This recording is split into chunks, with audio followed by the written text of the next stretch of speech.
144 ವರ್ಷಗಳ ಬಳಿಕ ಉತ್ತರ ಪ್ರದೇಶದ ಪ್ರಯಾಗ್ರಾಜ್ನಲ್ಲಿ ನಡೆದ ಐತಿಹಾಸಿಕ ಕುಂಭಮೇಳ ಕೋಟ್ಯಾಂತರ ಭಕ್ತರನ್ನ ಭಕ್ತಿಯ ಸಾಗರದಲ್ಲಿ ಮಿಂದೇಳುವಂತೆ ಮಾಡಿತ್ತು. ಇದೇ ಕುಂಭಮೇಳ ಅದೆಷ್ಟೋ ಅಂಧರ ದೃಷ್ಟಿದೋಷ ಇದ್ದವರ ಬಾಳಿಗೆ ಬೆಳಕನ್ನು ಮೂಡಿಸಿದೆ. ಏನಿದು ಮಹಾಕುಂಭಮೇಳದಲ್ಲಿನ ನೇತ್ರಕುಂಭದ ಮಹತ್ ಕಾರ್ಯ? ಇಲ್ಲಿದೆ ಒಂದು ರಿಪೋರ್ಟ್.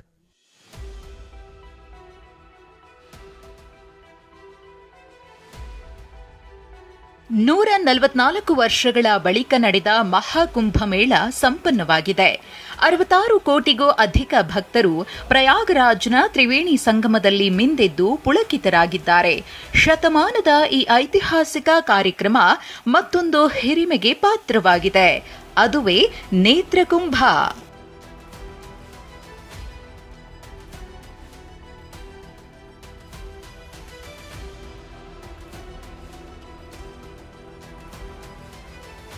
ಮಹಾಕುಂಭಮೇಳದಲ್ಲೊಂದು ನೇತ್ರಕುಂಭದ ಮಹತ್ ಕಾರ್ಯ.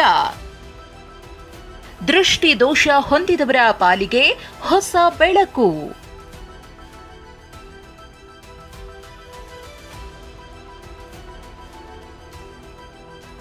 ಮಹಾಕುಂಭಮೇಳದಲ್ಲಿ ರಾಷ್ಟ್ರೀಯ ಸ್ವಯಂ ಸೇವಕ ಸಂಘ 52 ವಿವಿಧ ಸಂಸ್ಥೆಗಳ ಸಹಕಾರದೊಂದಿಗೆ ನೇತ್ರಕುಂಭವನ್ನು ಆಯೋಜಿಸಿತ್ತು.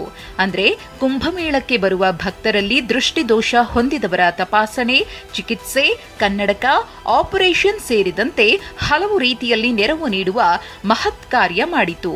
ಇದೀಗ ಈ ನೇತ್ರಕುಂಭವೂ ಸಂಪನ್ನವಾಗಿದೆ. ಈ ಕಾರ್ಯಕ್ರಮದಲ್ಲಿ ಖುದ್ದು ಯುಪಿ ಸಿಎಂ ಯೋಗಿ ಆದಿತ್ಯನಾಥ್ ಕೂಡ ಭಾಗಿಯಾಗಿದ್ರು. ಈ ಬಗ್ಗೆ ಟ್ವೀಟ್ ಮಾಡಿರುವ ಯೋಗಿ ಆದಿತ್ಯನಾಥ್, ಒಬ್ಬರ ದೃಷ್ಟಿಯನ್ನ ಪುನಃ ನೀಡುವುದು ಅಂದ್ರೆ ಹೊಸ ಜೀವನವನ್ನ ನೀಡಿದಂತೆ.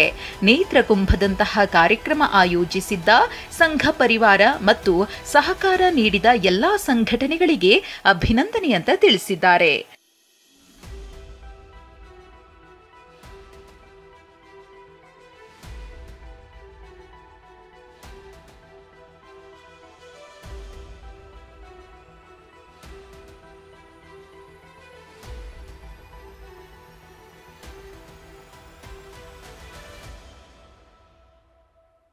ಅಷ್ಟಕ್ಕೂ ಈ ನೇತ್ರಕುಂಭದಲ್ಲಿ ಆರ್ಎಸ್ಎಸ್ ಜೊತೆ 52 ಸಂಸ್ಥೆಗಳು ಸಹಕಾರ ನೀಡಿದ್ವು. ದೇಶದ ವಿವಿಧ ರಾಜ್ಯಗಳ ಬರೋಬ್ಬರಿ 343 ನೇತ್ರ ತಜ್ಞರು, 489 ನೇತ್ರ ಶಸ್ತ್ರಚಿಕಿತ್ಸಕರು ಭಾಗಿಯಾಗಿದ್ರು. ಇದರಲ್ಲಿ 1,000ಕ್ಕೂ ಹೆಚ್ಚು ಮಂದಿ ಸ್ವಯಂ ಸೇವಕರು ಭಾಗಿಯಾಗಿದ್ರು.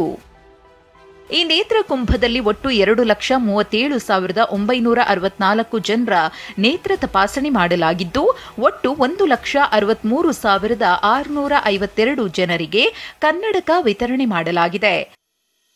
ಒಟ್ಟಾರೆ ಕೋಟ್ಯಾಂತರ ಭಕ್ತರು ಕುಂಭಮೇಳದಲ್ಲಿ ಭಾಗಿಯಾಗಿ ಭಕ್ತಿ ಸಾಗರದಲ್ಲಿ ಮಿಂದೆದ್ದಿದ್ರೆ, ಅದೇ ಕುಂಭಮೇಳದಲ್ಲಿ ನಡೆಸಿದ ನೇತ್ರಕುಂಭ ಲಕ್ಷಾಂತರ ಮಂದಿಯ ಬಾಳಿಗೆ ಬೆಳಕಾಗಿದೆ. Bureau report, TV9.